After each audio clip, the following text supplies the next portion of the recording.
Kathleen Sutton to come up. She's going to share with us today.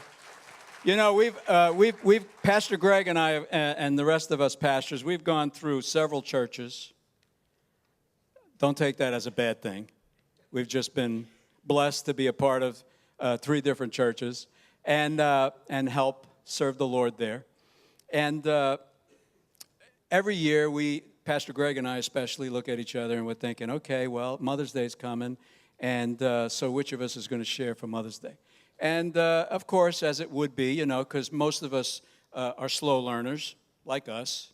And so the Lord used this year to kind of prompt in Pastor Greg, why don't we have a mother share on Mother's Day? And I thought, yeah, after all these years, Pastor Tony, we're slow. Look at us at our age. We're finally, and that was perfect. Made perfect sense. So first person that came to our minds was Kathleen Sutton. And so we're blessed to have her to share with us. Let me just share that, you know, every neat-looking building that you've ever seen, many of them are all built on pillars. And you get to see those pillars and hear the pillars when they're being banged into the ground. Very annoying. But then once they're in the ground, you don't see them anymore. But they're the ones that are holding up that building. And Bob, as we like to call him, Uncle Bob, Bob Sutton and Kathleen Sutton, were 2 of the pillars that paid the price every day through all the failures and all the successes in learning how to walk with God. And he turned them into pillars that we as a church, Lighthouse Community Church, stand on today. And I just want to say thank you for all those choices and paying that price. And thank you as our church secretary of so many years, who behind the scenes, Pastor Greg and I know, and several others, my wife included, know that she was the real pastor. She was the one the Lord used in a lot of ways to steer us from making mistakes that we would have otherwise made. Yes, Pastor Greg? You're on board with that statement? Yeah. Thank you, Kathleen. We love you. Love you too. Well, good morning, all y'all. After living here in Florida for more than 40 years, Bob and I moved to North Carolina in June of 2016. And that was when our daughter and her husband were expecting their 6th child. So we wanted to become hands-on grandparents. So we left the exciting... Yes. Young people, you're free to go.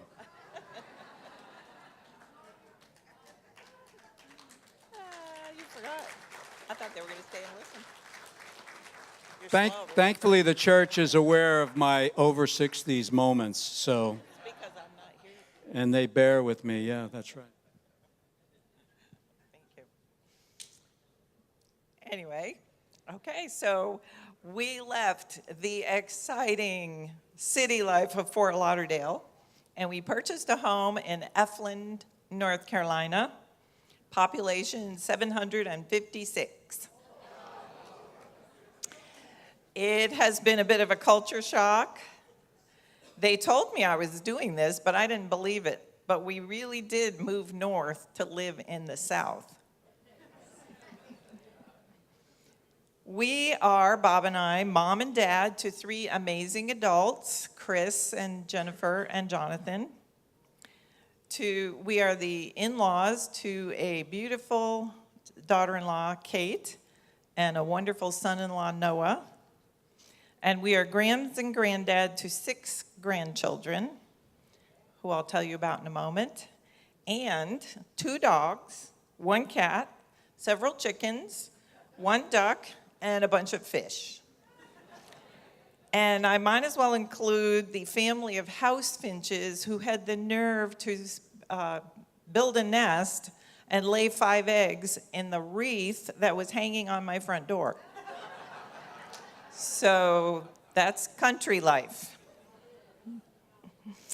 So today's Mother's Day, and I happen to be a grandmother, so you have to humor me. I'm going to show you pictures of my grandkids.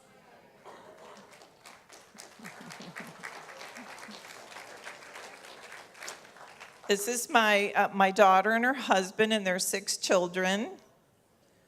My daughter looks like she's saying something, and she's probably saying, "Dad, take the photo. This is as good as it's going to get." Gabe on the end is 8. Zane is 3. He's going to be 4 tomorrow. Little Esme is 2. She had a fever that day, so she wasn't very cooperative. Then we have Adrian in the background there. He's 14 and 6'1". Little Ella's in the back. She's 6, Gisela. And in the front with the cap is Felicity, age 12. And they're my reason for being in North Carolina.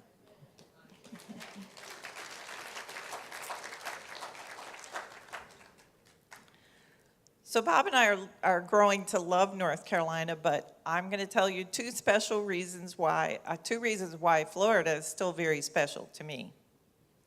Shortly after moving here in the late 70s, I met Bob Sutton, my knight in shining armor. On May 2nd, we just celebrated 37 years of my being his girl.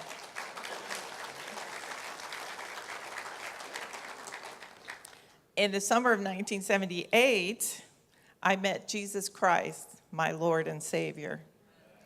And this summer, I will celebrate 40 years of being his girl.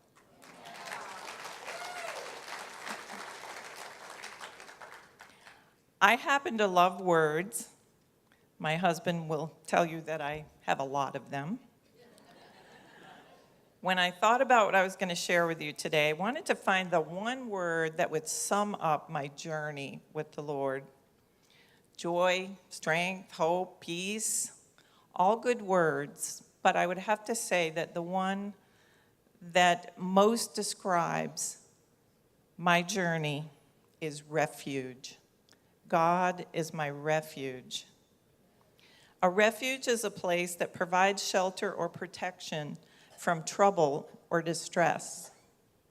Psalm 91, verses 1 and 2 says this: "He who dwells in the shelter of the Most High will abide in the shadow of the Almighty.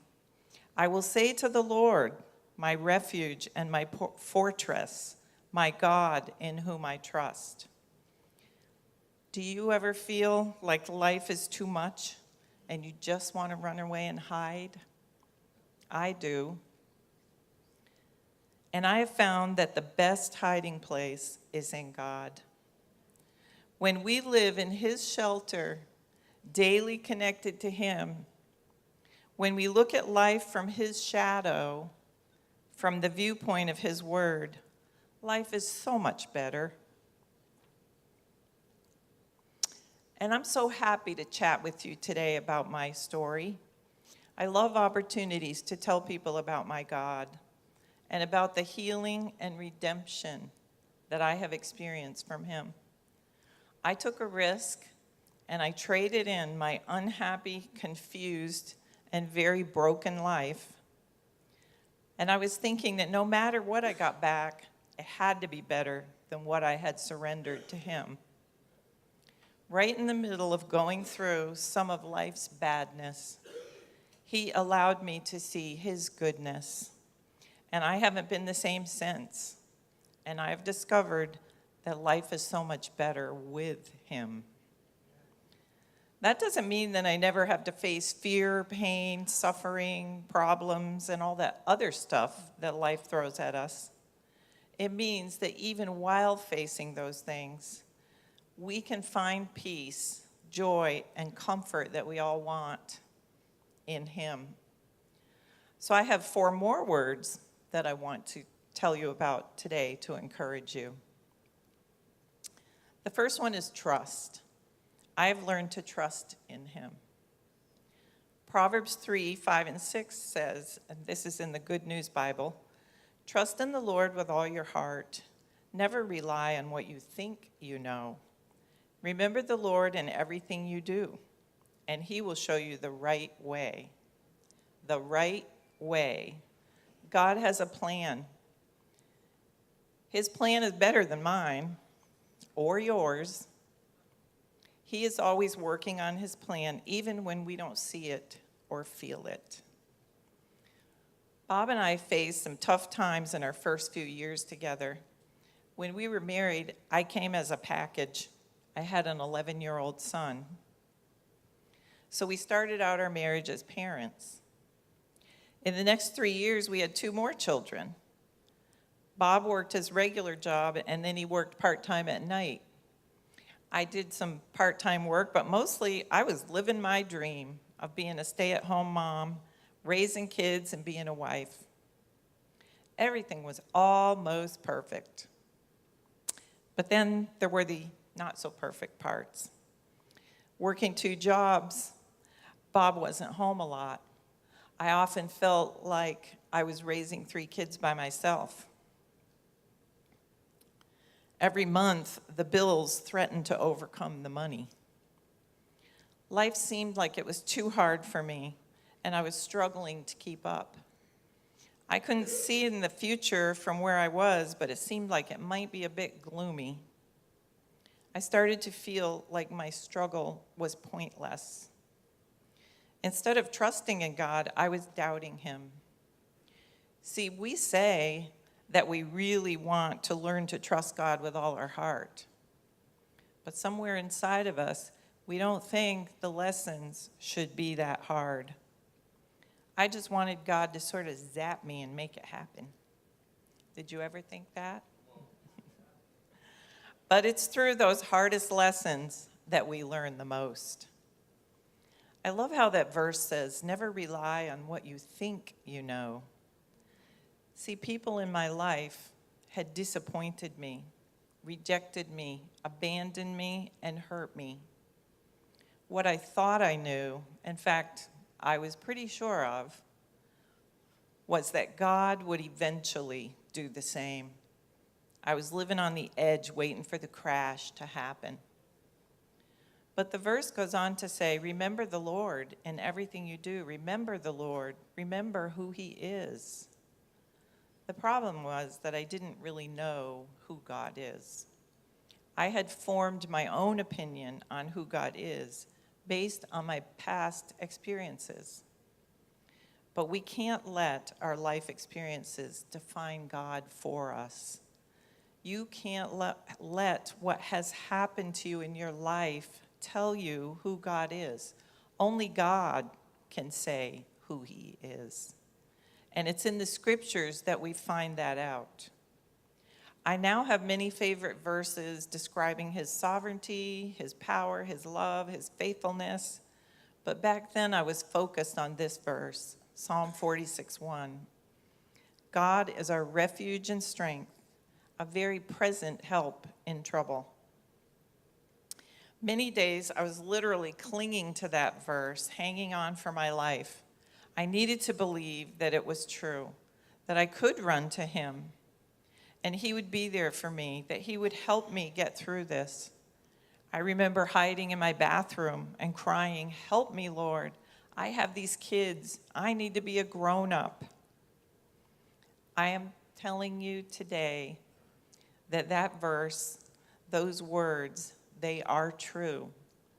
Whatever your trouble is today, whatever your pain is or your discouragement, he is very present. I couldn't see it, but I was right in the middle of his plan, in the right place at the right time, and he was teaching me to trust him. Learning to trust God does require us to find ourselves in circumstances where we really need his help. Raising kids is definitely one of those places. I remember rushing our daughter Jennifer to the hospital, to the emergency room one night when she was a small baby. Her temperature was 106. She had a virus, it turns out, called roseola. But that night I was challenged to trust God with her life. Our kids grew up and went to school without me. They got their driver's license and they drove without me. Our daughter moved to another state and gave birth to babies a lot of times without me. Our son served in the Army. And we watched him walk down the airport hallway on his way to Iraq without me. It's hard to say this, but you raise them knowing that you will have to let them go. You do your best to put them in God's hands, and you learn a little more. Well, you learn a lot more about trusting Him. Life is going to challenge us, and we will be tempted to put our trust in things other than God. And there are a lot of other things out there to choose from. Maybe like me, you've tried a few. But today I can say with conviction, those other things, they will all fail you. But God, He never will. You can trust Him. And I have discovered that life is so much better lived when you put your trust in Him. The second word is hope. I have learned to put my hope in Him. It's going to be okay. What comforting words. Confident expectation. Hope. When your kids are little and they get a boo-boo, a mommy's kiss or a Grams's kiss will always make it better. My little Esme is almost 2. She doesn't talk a lot, but she'll come running to me and point to where it hurts. So I will kiss it and tell her it's going to be okay, and then she runs off to play. When your kids grow up, their boo-boos get a little more challenging. They call you, as mine have, to tell you they have to face a painful divorce. They lost their job. Their little baby passed away before it was born. You do your best to comfort them, and you wonder, Lord, will they be okay? Will I be okay? When I came to Florida looking for a new life, I was hopeless. I had failed at marriage. I felt like a failure as a mother. I had hurt and disappointed my parents, and I had done a lot of wrong stuff. I was wounded and I was ashamed. My boo-boos were going to need major heart surgery. No one had ever talked to me about hope, and I didn't really even know what it meant, except I hope it doesn't rain today. When I began going to church and reading the Bible, I was like a sponge, soaking up every hopeful word I heard or read. But when I read Romans 5:5, I got really excited. It says, there is a hope that will not lead to disappointment. My heart began to feel some stirrings of hopefulness. I have this verse marked in my Bible, Psalm 16:1. It says, preserve me, O God, for I take refuge in you. I said to the Lord, you are my Lord. I have no God besides you. I have no good besides you. There's that little tiny pronoun there, the word my. By the words my Lord in my Bible, I wrote mine in capital letters. See, He is the God of me. He knows me personally, individually. He knew everything.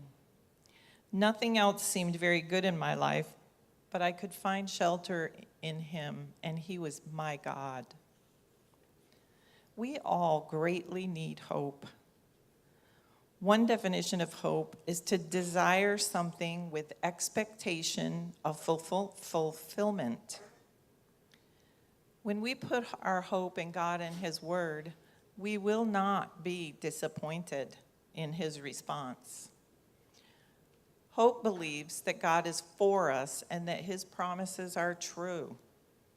Hope changes our hearts and our perspective. It changes how we live our lives. Hope says, keep holding on. There's more to this story. Hope says, it's going to be okay.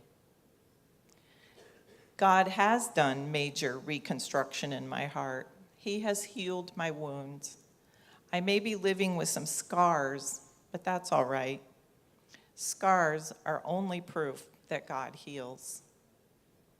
It has been my experience that whatever we go through, life does eventually return to okayness. Sometimes, though, we are required to rearrange what our picture of okayness looks like. When our daughter Jen was pregnant with their third child, Gabriel, early tests showed that he had a mass on his right lung. It was big and growing. It was pressing on his heart, so Jen had to have a weekly sonogram to assure that his heart was beating properly and that he was still alive. Throughout her pregnancy, every Monday evening faithfully, Jen and Noah's friend Bob came by their home and prayed for a miracle for their baby. A neonatal surgical team had to be ready in the delivery room when Gabe was born because they weren't sure if he was going to be able to breathe on his own.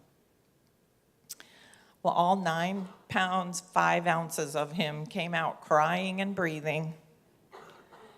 He now has a 5-inch scar on the right side of his back from the operation they did when he was 18 months old. The doctors removed the mass, which encompassed the bottom half of his right lung. He's going to be 9 in July. Recently, I was helping out in Gabe's Sunday school class. Excuse me. The teacher had brought balloons. I don't know why, but I've never been able to blow up a balloon. So Gabe was doing it for me. Gee, Grams, he said, I only have 1.5 lungs, and I can still blow up balloons. Psalm 31:24 says, be strong and let your heart take courage, all you who hope in the Lord. It's going to be okay. And I have discovered that life is so much better lived when you put your hope in God. The next word is gratitude. I have learned to be thankful. You know, I love waking up in the morning, that first moment when you're conscious and you realize, yay, I'm alive. I hear the familiar voices, my ticking clock, and the birds outside my window that say all is well. And in the case of sleepovers, you may realize that there is a grandchild or two in your bed. Then my next thought is about how grateful I am to God for a new day. Do you know that there is life-changing power in having a grateful heart? When I began reading the Bible, I loved reading the Psalms. I noticed lots of verses about giving thanks to God. I didn't know how, but I decided I should learn to be grateful because mostly I wasn't. I read in 1 Thessalonians 5:18, in everything give thanks, for this is God's will for you in Christ Jesus. So thank God for everything? Okay, but my past included many things for which I couldn't imagine that someone would be thankful. When I turned 30, I was the single mother of a 10-year-old child. I was pretty sure that turning 30 was just another milestone in the unlikelihood that I would ever get married again and have more children, which I had hoped would happen. That year, my son made me this great birthday card. It's pretty simple. He wrote on the top the word 30, the number 30, the Roman numeral 30, and 30 tally marks. And then he wrote, it doesn't matter which one it is because you're still 30. The wisdom of a 10-year-old. Well, that verse had said, in everything give thanks. So I started thanking God that I had even made it to 30, that I had a great son. I thanked him for my job and my apartment and my little green 1960-something Renault. I even thanked him for the lessons that he was teaching me from having gone through all of those things that I didn't think anybody should be thankful for. One definition of the word thankful is to be conscious of a benefit received. Thanking God is like praising him for who he is and what he has done. After a while, I discovered that as I was choosing to be thankful, God was changing me. I was seeing him as my provider. I was seeing my troubles less and his goodness more. I was encouraged. According to some studies I read, gratitude is said to reduce stress, help you sleep better, and increase your mental strength. I would have to agree. And the more we thank God for his love, his forgiveness, and his redemption, the more real those things become in our lives. When I was looking for this card that Chris had made me, I found a box of birthday and Mother's Day cards my kids had given me over the years. As I reread them, excuse me, I was impressed that they had not just signed their names. Excuse me. I was impressed that they had not just signed their names, but they had written notes to me, thanking me for being a good mom, for always loving them, teaching them to love others, for sacrificing for them.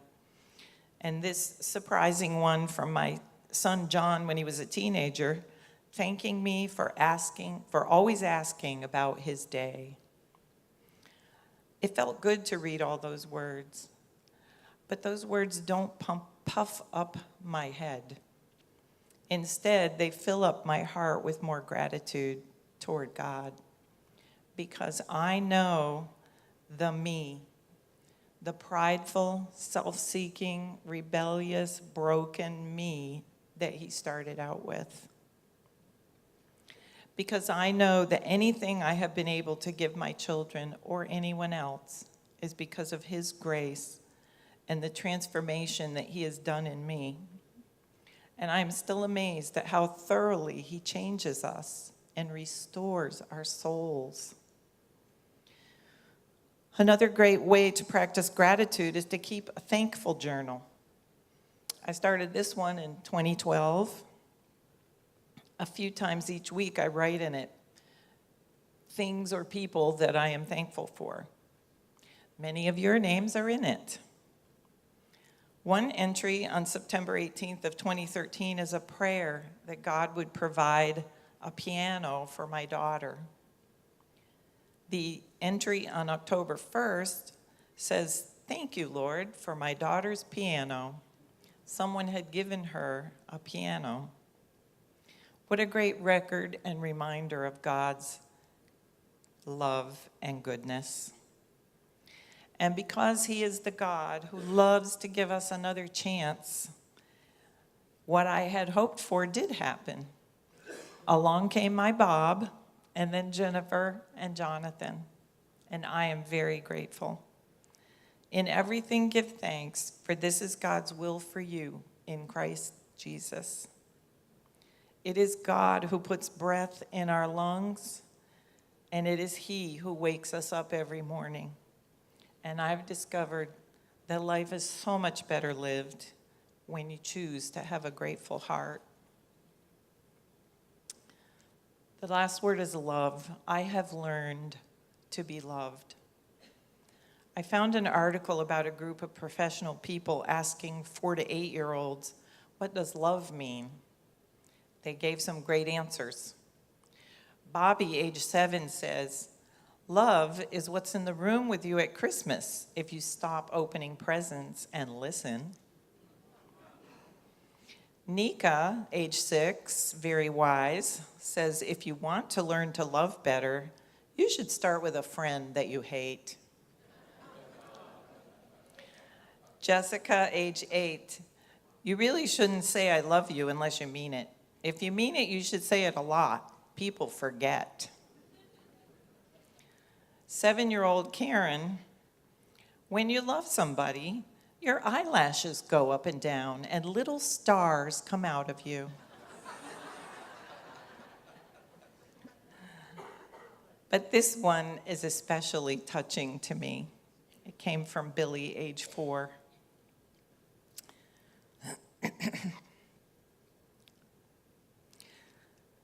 When someone loves you, the way they say your name is different.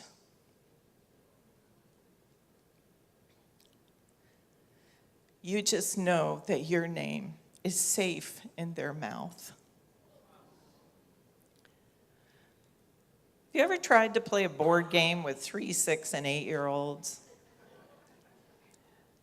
Golly gee, it takes a lot of patience. Every time they take a turn and move the game piece, they have to count exactly how more spaces it's going to take for them to win.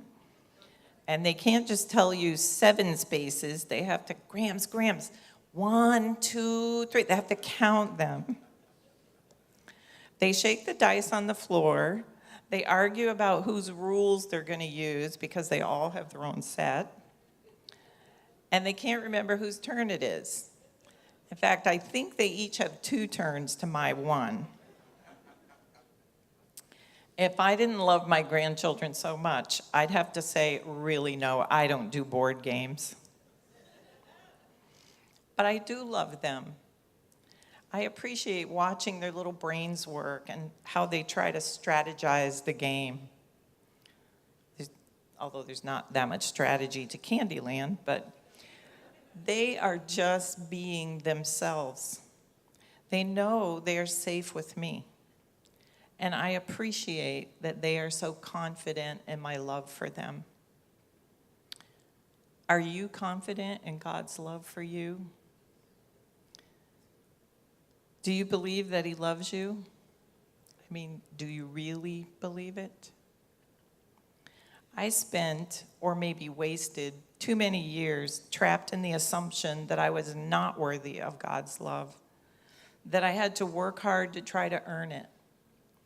Actually, I didn't think I was worthy of anyone's love. I had never had a really good relationship, an honest or a healthy one. I really wanted someone to see me, but I kept trying to be whatever somebody else wanted me to be to try to make them love me. I was so convinced that I was unlovable that I often acted that way. Can anybody relate?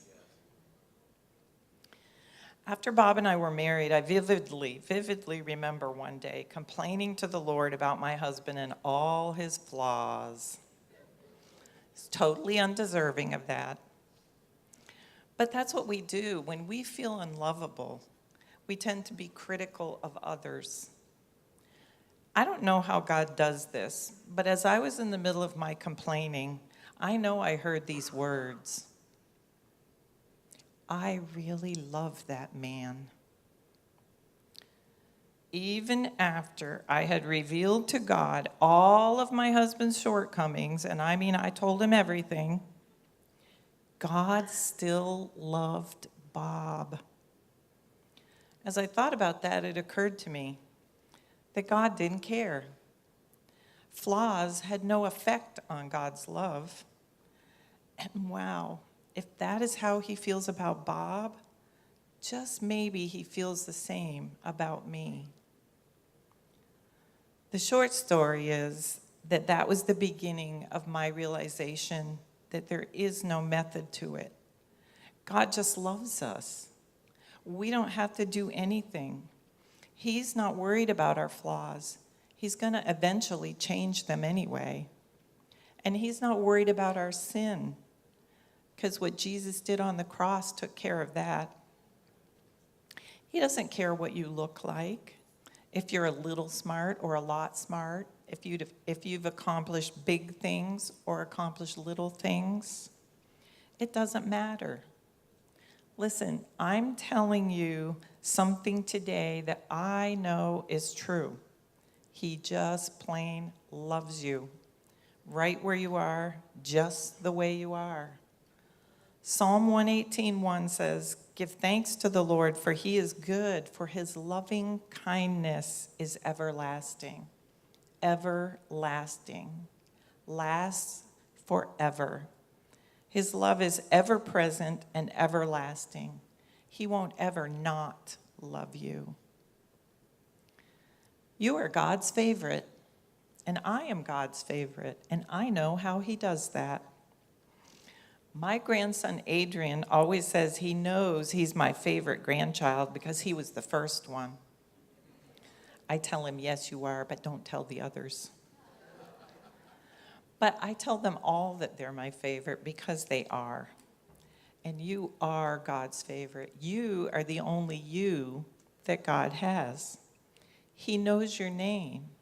He loves to say your name. And he will never say it with condemnation, with rejection, or with contempt. He will always and only speak your name with love and acceptance.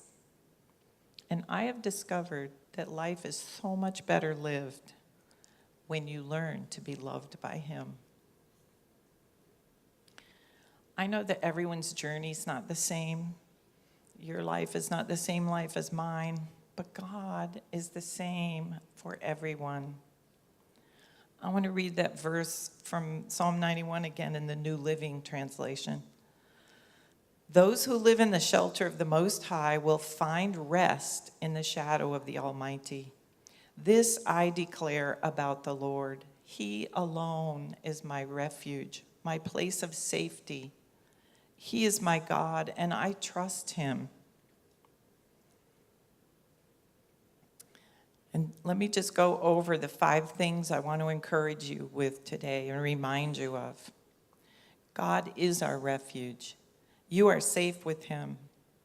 When you are in him, the enemy cannot get to you. We can trust him, and he will never abandon us. We won't be disappointed when we put our hope in him. He knows our future. Choosing gratitude pleases God and changes us. His love for us is ever present and everlasting. I encourage you to run to him today. He's waiting for you. He will welcome you with his arms open. He will give you what you need, and I guarantee you, you will never be the same.